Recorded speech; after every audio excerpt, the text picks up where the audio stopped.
me présente, je suis Mathilde Moffett-Bourassa, je suis candidate au doctorat en psychoéducation à l'Université Laval. Aujourd'hui, je vous présente les résultats de mon essai que j'ai réalisé dans le cadre de ma maîtrise en psychoéducation encore à l'Université Laval. Il porte sur la prévention de la judiciarisation des femmes en situation d'itinérance au Québec. Donc, en fait, là, c'est une communication scientifique que Réseau m'a soutenu, que j'ai réalisé cet été dans le cadre d'un congrès international à San Diego. Puis ça me fait plaisir aujourd'hui là, de vous faire part de ces résultats que j'ai obtenus lors de mes travaux à la maîtrise. Donc, cet essai s'inscrit dans le cadre du projet de recherche Transcendance qui est dirigé par Julie Marcotte.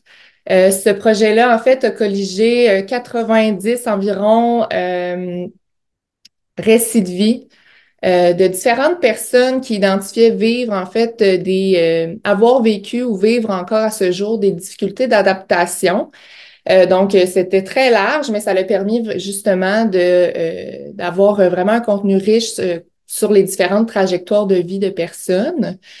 Et qu'est-ce que j'ai trouvé intéressant aussi de ce projet de recherche-là, c'est que Julie a mis en place différents moyens créatifs, des activités créatives pour justement permettre à ces participants-là de s'exprimer sur des difficultés d'adaptation, mais de manière le plus intuitive possible. Donc, je trouvais intéressant aujourd'hui de utiliser moi aussi un moyen créatif pour vous présenter mon sujet d'essai en commençant. Donc, j'utilise une illustration là comme métaphore pour introduire un peu mon sujet. Donc, si on regarde cette illustration, on peut apprécier les différentes décolorations, les taches et les teintes, ainsi que la façon dont le chemin tracé prend des directions différentes en fonction de ces taches. Les expériences vécues au cours de la vie peuvent marquer différemment une personne et l'amener à se comporter d'une certaine manière et donc de s'inscrire dans une certaine trajectoire de vie. Puis, la compréhension de la signification de ces tâches comme la raison qui les rend plus claires ou plus sombres nous permet alors de comprendre les différentes directions que peuvent prendre un parcours de vie, mais aussi les comportements qui peuvent mener à ces déviations dans la trajectoire de vie. Donc, en d'autres termes, là, le sens qu'une personne donne à une expérience, c'est un peu la clé pour comprendre la manière dont elle interagit avec le monde. Et dans mon étude, en fait, l'objectif était de comparer les projets de vie des femmes en situation d'itinérance, les parcours de vie, pardon, des femmes en situation d'itinérance qui sont judiciarisées et de celles qui ne le sont pas. Et ça afin d'identifier des facteurs de protection et de risque à leur comportement délinquant, puis d'aussi identifier les facteurs qui favorisent le désistement du crime des femmes en situation d'itinérance judiciarisées. Donc, pour bien comprendre les fonctions des comportements délinquants chez les femmes en situation d'itinérance et pourquoi certaines d'entre elles utilisent davantage des stratégies de survie qui sont pro-sociales, c'est important d'examiner le contexte dans lequel ces comportements-là s'expriment. Donc, je trouvais pertinent de parler un peu de c'est quoi l'itinérance. Donc, l'itinérance, c'est un processus de désaffiliation. Donc, c'est pas un événement qui va mener à l'itinérance, c'est vraiment l'accumulation de différents facteurs, de différentes expériences de vie qui va mener progressivement la personne à se retrouver en rupture sociale. Puis, dans le cas de l'itinérance, cette rupture sociale-là, ça se manifeste par des difficultés pour une personne d'avoir un domicile qui est stable, sécuritaire, adéquat et salubre. Donc, encore pour contextualiser un peu les comportements, là, une personne en situation d'itinérance peut être logée de différentes façons. Donc, elle peut être sans abri, donc se retrouver littéralement dans la rue, puis dormir. Sinon, être dans des abris d'urgence. Donc, on fait davantage référence aux organismes communautaires à ce moment-là. Et sinon, être logé provisoirement chez des proches, des pères, ça peut être aussi des membres de la famille, comme des connaissances ou des personnes euh, que en fait la personne connaît peu. Par exemple, chez les participantes que j'avais pour mon essai, il y avait des femmes qui rencontraient des hommes via des applications de rencontres comme Tinder. Puis à partir de ça, ben, elles trouvaient une façon de se loger. Une autre façon d'être logée, c'est de manière non sécuritaire. Donc, par exemple, ça pourrait être une femme qui est logée chez un conjoint violent. Puis quand je parlais justement d'un processus de désaffiliation, les écrits scientifiques informent de différents facteurs de risque qui sont propres à l'itinérance des femmes. Donc, chez les femmes, la violence structurelle, institutionnelle et ou interpersonnelle, les abus, avoir une dépendance aux drogues ou à l'alcool, de jeux compulsifs, des problèmes de santé mentale et physique, une expérience d'institutionnalisation, donc passer par la prison, la protection de la jeunesse ou en psychiatrie, un réseau social faible, l'industrie du sexe et aussi les traumatismes à l'enfance. Ce sont tous en fait des facteurs de risque qui peuvent mener à l'itinérance. Donc, on constate qu'il y a différentes expériences qui vont influencer la trajectoire de vie des femmes en situation d'itinérance et qui vont aussi contribuer à ce processus de désaffiliation-là. Une fois en situation d'itinérance, les femmes doivent encore faire face à des expériences qui rendent leur affiliation sociale difficile. Donc, il y a Lee et Uruda, qui sont deux chercheuses qui expliquent le maintien de l'itinérance des femmes par la théorie du cycle de vulnérabilité perpétuelle, qui se met en évidence par trois concepts. Donc, en gros, c'est que les femmes, lorsqu'elles arrivent en situation d'itinérance, elles tendent à y rester. Puis, c'est puisqu'elles sont prises dans ce cycle-là que je vais vous expliquer à l'instant. Donc, premièrement, les auteurs identifient que les femmes sont des phénotypes cibles. Donc, cela reflète le risque supplémentaire que les femmes sans domicile vivent, en fait.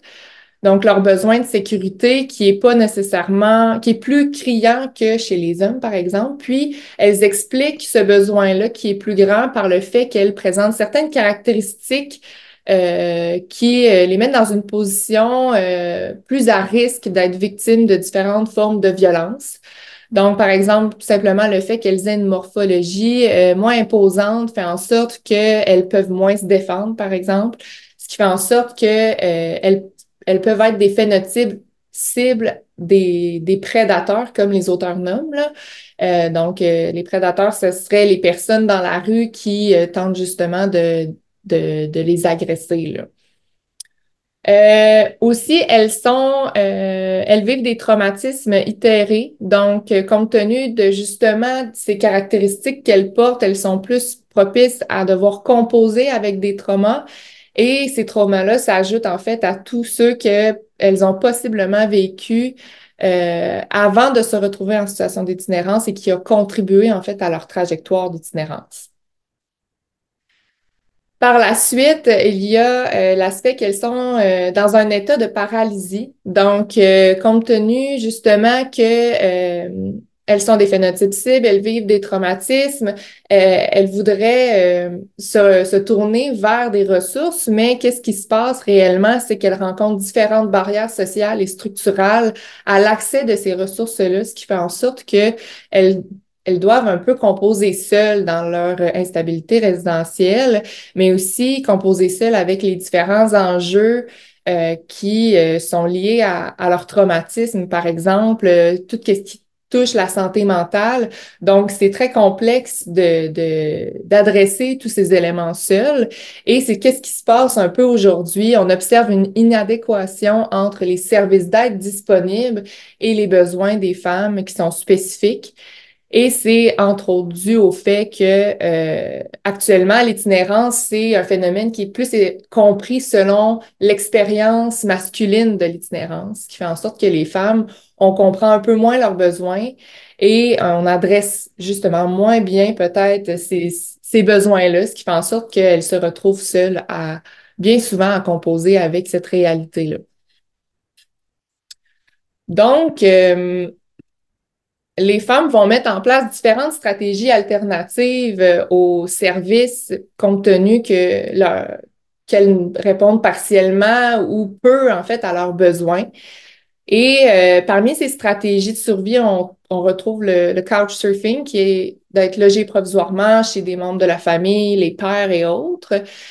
Aller en maison de chambre, loger une voiture, squatter des bâtiments abandonnés. Il y a certaines d'entre elles aussi qui vont utiliser des stratégies de survie qui sont préjudiciables. Donc ici, je fais plus référence à justement un coping criminel, donc avoir des comportements délinquants pour survivre. On parle ici de la prostitution de survie, de la vente de drogue et le vol à l'étalage.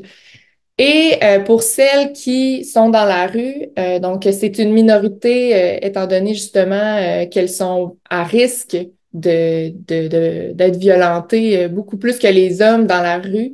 Donc, on parle ici d'un 7% simplement à Montréal, là, mais ça reste que c'est une minorité. La majorité des femmes sont en itinérance invisible, on dit, donc cachées. Mais pour celles qui sont dans la rue, celles-ci vont se procurer un chien, se vêtir en homme ou de manière détériorée, adopter une attitude masculine, agressive et de fermeture envers autrui. Elles vont aussi établir des relations intimes homosexuelles ou s'affilier avec un proxénète ou avec un homme pour se protéger. Mais en fait, qu'est-ce qui est un peu, malgré qu'elle juge que ces stratégies de survie-là sont plus sécuritaires, il reste que ces stratégies-là les exposent à un risque de victimisation, de judiciarisation et encore de maintien de leur situation d'itinérance. Donc, on peut voir ici le cycle de Lee et Uruda qui prend un peu son sens aussi dans la manière qu'elles survivent là, en itinérance. Donc, à travers ce portrait, je me suis demandé pourquoi certaines femmes en situation d'itinérance se tournaient vers des stratégies de survie préjudiciables, alors que d'autres avaient plus recours à des stratégies de survie prosociales. Puis, je m'intéressais à savoir c'est quoi les différents événements dans la trajectoire de vie qui pouvaient amener les femmes à être plus susceptibles d'avoir des comportements délinquants de survie. Donc, pour y arriver, j'ai analysé 8 récits de vie de femmes en situation d'itinérance, dont 4 ont eu recours à des stratégies de survie préjudiciables et 4 autres à des stratégies de survie plus prosociales. Donc, l'échantillon de femmes qui avaient utilisé des stratégies de survie préjudiciables m'a permis d'identifier des facteurs de risque au comportement délinquant et des facteurs de désistement du crime aussi, puisque l'ensemble d'entre elles, en fait, c'est désister du crime vers la fin, à la fin de leur récit de vie. Puis, les stratégies de survie résiliente, en fait, l'autre groupe de femmes, ça m'a permis d'identifier les facteurs de protection au comportement délinquant. La méthode de recherche et d'analyse des données, c'est l'étude de cas. Plus précisément, à partir d'une approche inductive, des lignes de vie ont été créées pour situer dans le temps les différents événements perçus comme significatifs dans le parcours de vie des répondantes. Donc, on peut voir ici un exemple de ligne de vie. Puis, il y a une reformulation phénoménologique des récits de vie qui a ensuite été réalisée afin de clarifier l'essence des expériences associées aux différents événements perçus comme significatifs par les deux groupes.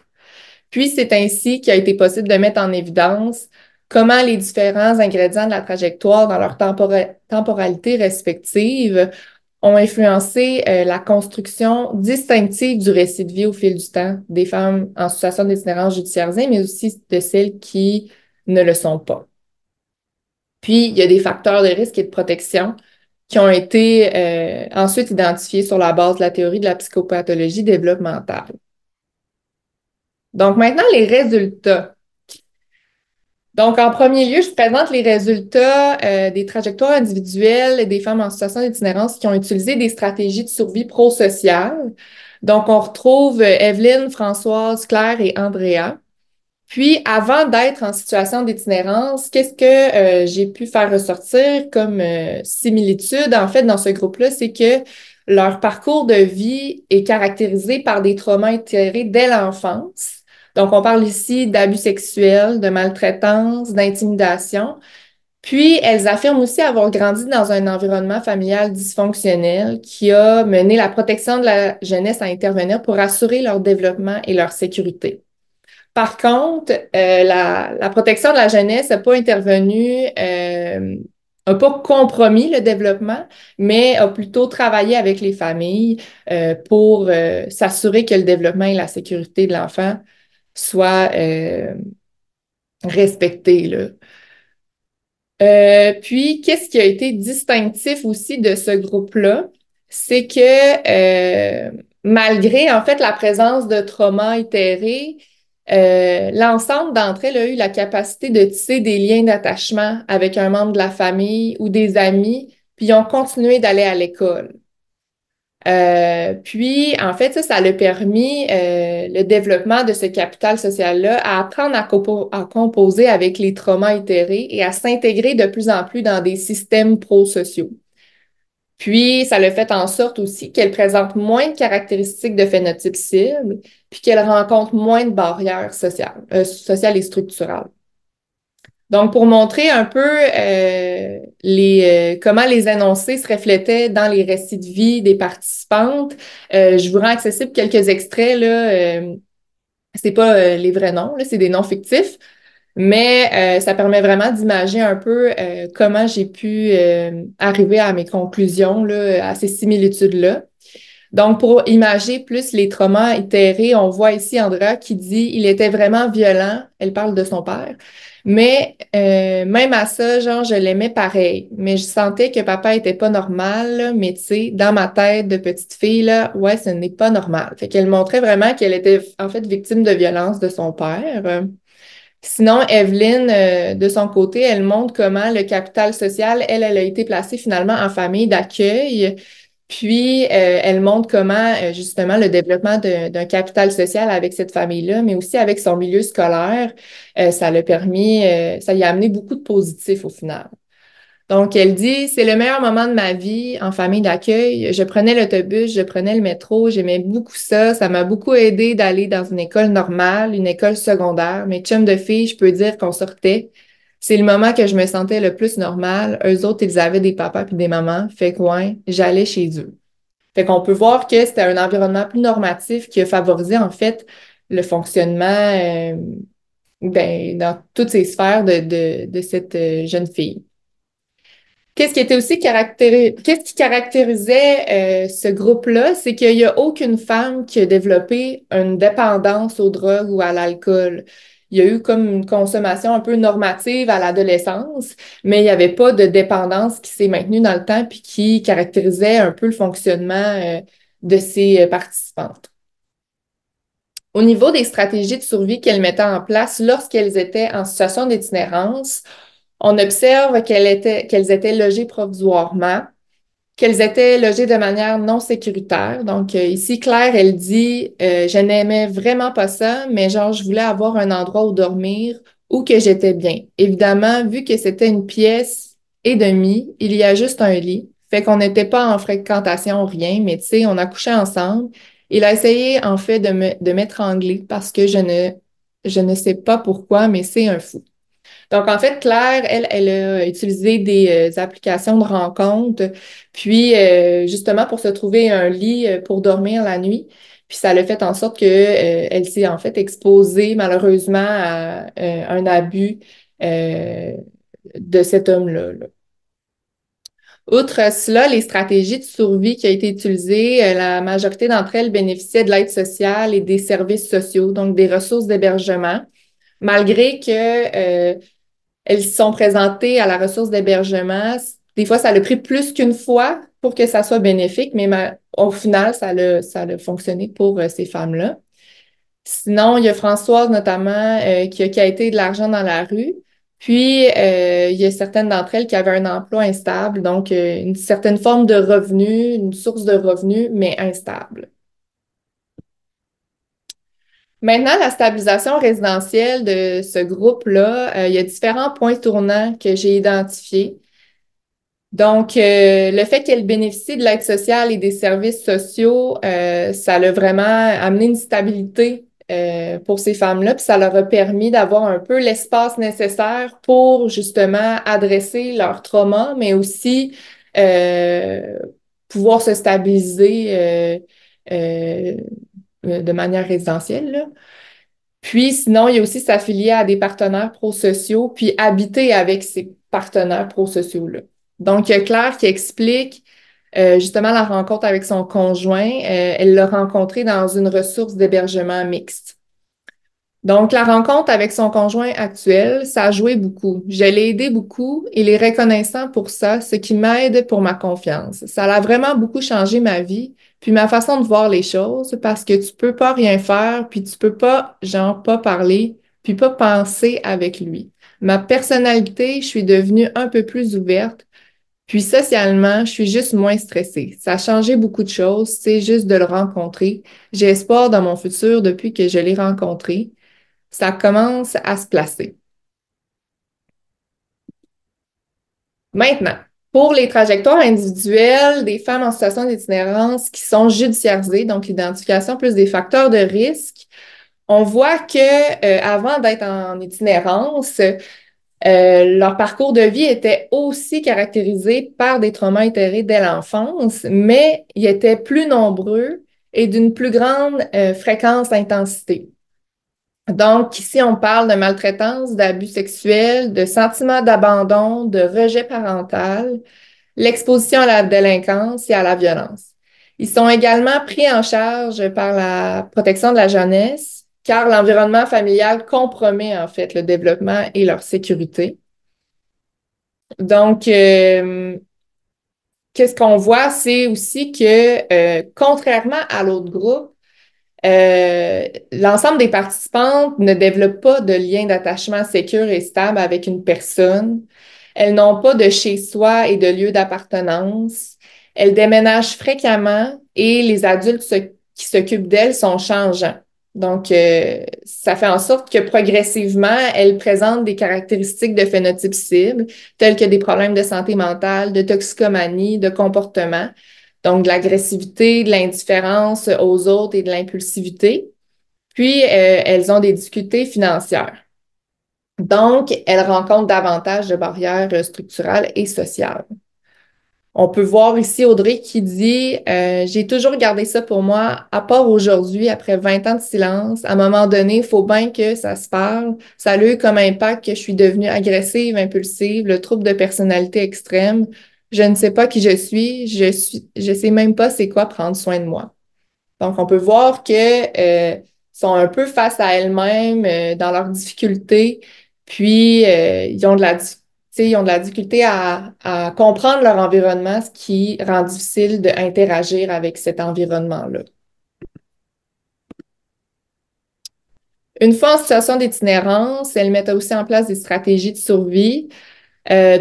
Comme l'autre groupe, elles sont logées de manière non sécuritaire, mais on voit l'apparition, en fait, de stratégies de survie qui sont préjudiciables. Donc, la vente de drogue, la fabrication de drogue, le vol à l'étalage, l'apparition de comportements violents et agressifs, puis certaines d'entre elles vont se vêtir en hommes. Donc, Maud explique que j'ai rencontré du pas bon monde, j'ai vendu de la drogue pour m'en sortir.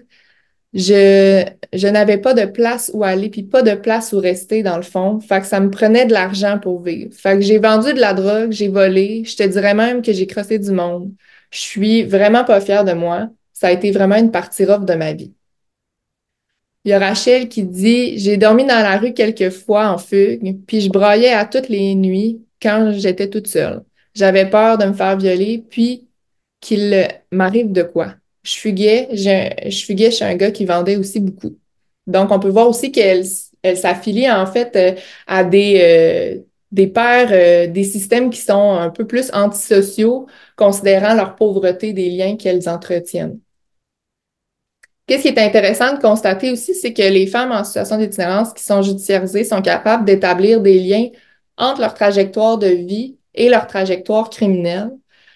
Donc, elles font des liens entre les agressions subies pendant l'enfance et la délinquance à l'adolescence et au début de l'âge adulte. Donc, Laurence explique, l'enfant qui se fait abuser, dans mon cas en tout cas, l'enfant, lui, il est plus violent et il ne comprend pas pourquoi. Les parents, l'entourage, l'école se demandent pourquoi qu'il y a des comportements délinquants à cet âge-là.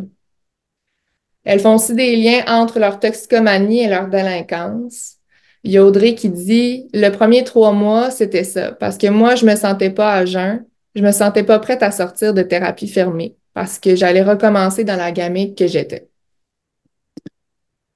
Il y a aussi d'autres qui mentionnent comment l'environnement de la rue, en fait, a contribué à leur délinquance. Donc, il y avait plein de gens, je les appelle les prédateurs, mais il y avait plein de vieux monsieur qui commençaient à me connaître, puis ils tournaient autour de moi, puis même des gars de 30 ans, puis ça gosse. Ils sont à côté de toi, puis ils n'arrêtent pas d'approcher, fait que moi, je suis devenue agressive, je m'habillais en gars. Il y en a d'autres aussi que, ben, elles mentionnent avoir vécu des événements négatifs aussi qui ont fragilisé leur santé mentale et les ont amenés à maintenir des stratégies d'adaptation, donc avoir des comportements délinquants. Donc, pour Laurent, c'était la perte de la garde de son enfant. Pour Maud, c'était le fait d'avoir un conjoint violent. Rachel et Laurence, c'était le fait d'avoir un conjoint violent, mais qui était impliqué dans la criminalité. Puis Laurence et Audrey identifient aussi que la mort d'un être cher, c'est un des événements négatifs qui a fragilisé leur santé mentale, puis qui les ont amenés à maintenir en fait des stratégies de survie préjudiciables. Donc, la stabilité résidentielle de ce groupe de femmes-là, de celles en fait qui sont judiciarisées. La plus grande contribution de mon essai, en fait, c'est d'avoir pu dégager le résultat suivant, qui est que le désistement du crime, en fait, est préalable à la sortie de la rue des femmes. Qu'est-ce qu'il y a? J'ai pu remarquer, c'est que les femmes en venaient à vouloir changer de mode de vie. Elles ne se voyaient plus dans ce mode de vie-là. Donc, graduellement, elles se sont désistées du crime et avec cette motivation-là, l'entrée de ce processus-là, elles se sont graduellement stabilisées leur situation résidentielle. Donc, l'identification des facteurs socio-individuels qui ont contribué au désistement du crime des femmes en situation d'itinérance, c'est d'avoir un projet de vie. Donc, pour elles, c'était un vecteur d'agentivité. Puis, l'arrêt de la consommation de drogue et d'alcool. Pour certaines d'entre elles, c'était d'intégrer une thérapie de désintoxication fermée. Puis, comme on a pu le voir, c'est affilié à des personnes prosociales, donc un conjoint, un ami, une figure d'attachement. Ce sont des facteurs qui ont favorisé en fait le désistement du crime de ces femmes-là et par le fait même leur stabilité résidentielle. Et donc, à la lumière, en fait, de toutes les analyses, j'ai pu arriver à l'identification de ces facteurs de protection et des facteurs de risque. Donc, les facteurs de protection au comportement délinquant, ça serait d'interagir et d'évoluer dans des systèmes prosociaux, mais tu sais, dès un jeune âge. Donc, à partir de ça, ça permettrait de développer des liens d'attachement et d'amitié qui permettent, en fait, les femmes de pouvoir apprendre à composer avec leurs traumas itératifs qu'ils ont vécu, puis de vraiment se sentir, avoir l'espace nécessaire pour justement adresser les difficultés pour par la suite adresser leur situation résidentielle. Les facteurs de risque, en fait, c'est l'interaction et l'évolution dans des systèmes antisociaux, puis de ne pas développer de lien d'attachement. Donc, les facteurs de protection, en fait, si on les a pas, ça devient des facteurs de risque. Donc, l'affiliation avec des pères déviants, la dépendance aux drogues et à l'alcool. Donc, les messages à retenir, c'est que prévenir la judiciarisation des femmes en situation d'itinérance, ça implique la considération des blessures socio-affectives, le moment venu d'intervenir auprès des femmes en situation d'itinérance, et ça afin de mieux comprendre la fonction de leur comportement de survie. C'est aussi d'intégrer les théories sur le désistement du crime aux interventions auprès des femmes en situation d'itinérance afin qu'elles développent un capital social et s'actualisent dans des systèmes prosociaux. Puis, c'est de poursuivre les recherches sur les besoins uniques des femmes en situation d'itinérance afin qu'elles n'aient pas à développer des stratégies de survie alternatives aux services sociaux. Donc, voilà, merci beaucoup de m'avoir écouté. Puis, ça va me faire plaisir, de répondre à vos questions, pendant la période de questions. Merci.